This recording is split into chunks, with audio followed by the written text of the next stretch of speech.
É tão bom, né, a gente ver assim, beleza na nossa tela. E até aconteceu o concurso aí do Miss Piauí Universo, Miss Universo Piauí 2023. Todos os dias a gente vai trazer conteúdos maravilhosos desse universo Miss de muito glamour. E agora aqui comigo a gente vai falar sobre um assunto muito sério, muito importante.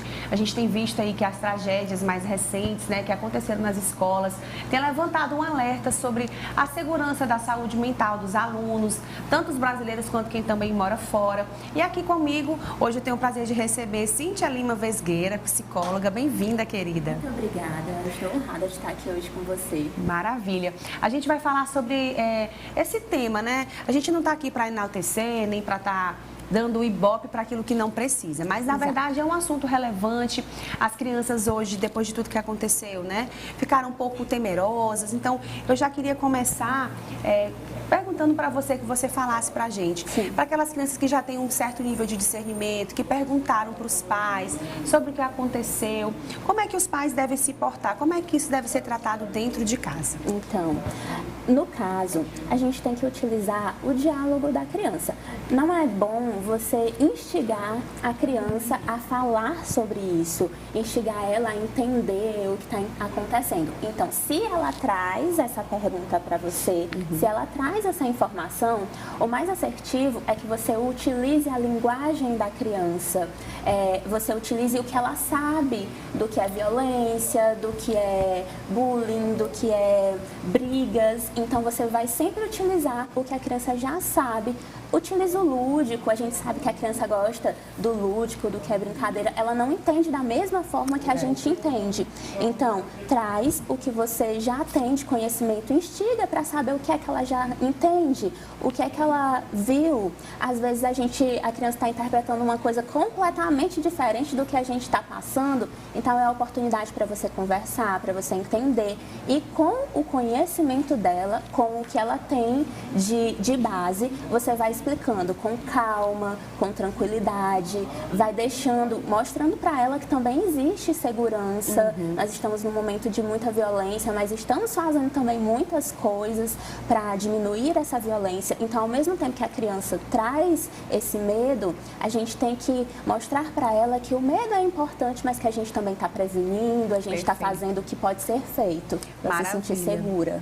Cíntia, a gente tem um vídeo bem bacana aqui de uma mãe, ela falando, né, sobre os desafios do bem e do mal do filho. A gente vai rodar esse VT para vocês assistir e em seguida a gente vai comentar um pouco sobre isso e qual que de fato aí, como que a gente deve se comportar mediante a essa resposta que as crianças estão nos trazendo. Roda o VT.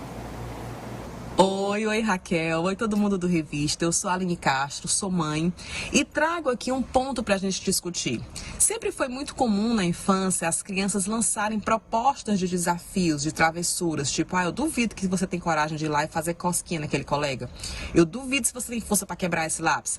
E as crianças acabam inflando um pouco o ego quando elas cumprem um desafio, ganhando meio que o respeito umas das outras, fazendo coisas engraçadas, né, travessuras que os colegas acabam achando engraçado, mas que hoje é quebrar um lápis. E amanhã, o que pode ser? Eu acho que a gente precisa conversar, nós família, nós mães e pais, precisamos conversar com nossos filhos para que eles aprendam o que é um desafio do bem. Por exemplo, eu desafio meu filho a comer um alimento novo, a provar uma verdura. É um desafio do bem, é fazer uma conta de matemática, né? E o que é um desafio do mal? Que eles possam fazer, tá? Que as escolas possam nos ajudar, lançando trabalhos, tarefas, que isso seja falado em sala de aula, para identificar o que é um desafio do mal. Eu sei que nós, quando crianças, já vivemos isso e muitos de nós não nos tornamos pessoas do mal. Mas a gente está falando de gerações completamente diferentes. A minha geração andava de bicicleta na cidade inteira, a gente brincava na rua. E a gente está falando de crianças que passaram 2 anos trancadas dentro de casa, mascaradas, sequeladas, expostas a toda porcaria nas telas, com pais cada vez mais ausentes. Não tem como a gente comparar uma geração com a outra. Então eu acredito que esses desafios, que às vezes até os pais podem ver, achar inocente, achar que eles estão brincando, mas eu acho que isso acaba alimentando algo que no futuro pode ser muito grave. E aí, o que vocês acham? Então, olha só, a Aline trouxe, né, esse questionamento. Eu acho que é muito importante, é muito relevante. Eu tenho criança pequena, meu filho tem 6 anos, e realmente essa questão desses desafios que aparecem inofensivos, mas que daqui a pouco eles tomam proporções. Antes da gente começar o programa, eu estava conversando com você sobre esse mundo da internet, né? Que você tem ali aqueles grupos e aí lança um desafio, você consegue conquistar aquilo, você se sente pertencente. Eu queria que você, enquanto psicóloga, falasse pra gente sobre a importância dos pais e também da escola fazendo com que esse aluno, essa criança, seja ela da primeira infância ou já um pré-adolescente, realmente entender sobre essas questões desses desafios aí, do bem e do mal. Exatamente. Como a mãe muito bem colocou, a gente veio aí de um boom de pandemia, cada vez mais no mundo online. Então, acaba que esse mundo online acolheu as nossas crianças para o bem e para o mal.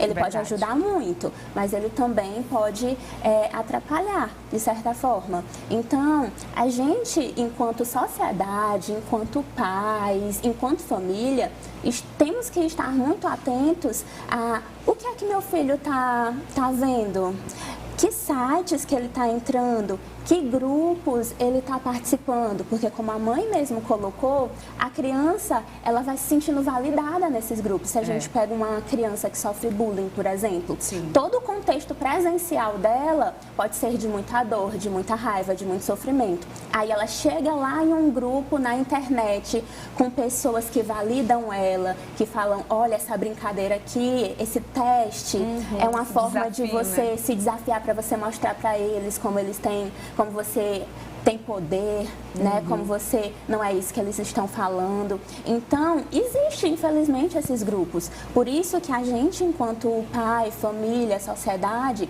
a gente precisa se comunicar com essas crianças, precisa construir um ambiente de segurança. Segurança que é a palavra-chave. E confiança. E comunicação. Quando a gente comunica, quando a gente avalia, quando a gente mostra, olha, isso aqui não é tão bom, isso aqui não vai te fazer bem, isso aqui não vai construir, as pessoas não vão te ver como uma pessoa de poder, a gente está ajudando essa criança a entender, esse adolescente a entender quais são os pontos aí de ética, de moral, do que é socialmente aceito, do que é bom para mim, do que é bom para os outros, do que são direitos e deveres. Verdade. Então, o fato de você estar perto vai ser o diferencial para essa criança entender, vai ser a comunicação que você vai ter com ela. O diálogo, ele sempre eu acho que é esse caminho, né? Através do diálogo que nós, enquanto pais, enquanto sociedade, como você falou, a gente vai trazer esse ambiente de segurança, de confiança para a criança, para que ela possa ir para a escola, aí, estando lá, ela realmente se sentir acolhida, que seja um ambiente de paz, um ambiente onde ela vai estar ali aprendendo. Exato. E como a gente estava falando antes, né? Cada pessoa, os pais têm uma responsabilidade, a escola tem outra responsabilidade, a sociedade como um todo, e usar do diálogo para poder fazer com que essa criança, com que esse adolescente, ele entenda, né, quais são os desafios aí, que ele não precisa estar fazendo de tudo para ser validado, para ser aceito. Cuidar dessa questão também da identidade da pessoa, né? Isso, doutora? Exatamente.